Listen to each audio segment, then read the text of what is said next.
आज का वचन।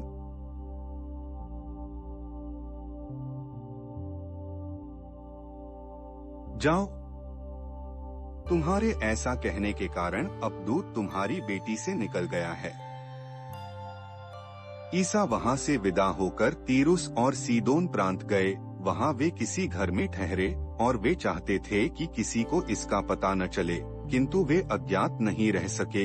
एक स्त्री ने, जिसकी छोटी लड़की के अशुद्ध आत्मा के वश में थी, तुरंत ही इसकी चर्चा सुनी और वो उनके पास आकर उनके चरणों पर गिर पड़ी। वो स्त्री गैर यहूदी थी, वो तो जन्म से शुरूफनी की थी। उसने ईसा से विनती की कि वे उसकी बेटी से अपदूत को निकाल दें। ईसा ने उससे कहा, पहले बच्चों को तृप्त हो जाने दो। बच्चों की रोटी लेकर पिल्लों के सामने डालना ठीक नहीं है।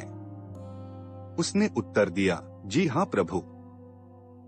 फिर भी पिल्ले मेज के नीचे बच्चों की रोटी का चूर खाते ही हैं। इस पर ईसा ने कहा, जाओ, तुम्हारे ऐसा कहने के कारण अपदूत तुम्हारी बेटी से निकल गया है। अपने घर जाकर उसने देखा कि बच्ची खाट पर पड़ी हुई है और अपदूत उससे निकल चुका है। यह प्रभु का पवित्र सुसमाचार है। आमीन। आज का चिंतन। जाओ, तुम्हारे ऐसा कहने के कारण अपदूत तुम्हारी बेटी से निकल गया है।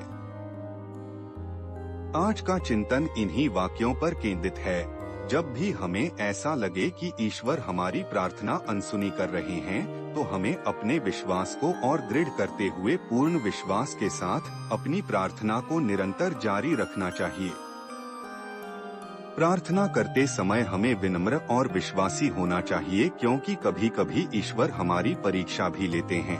हमें ईश्वर की हर परीक्षा में सफल होने की कोशिश करनी चाहिए।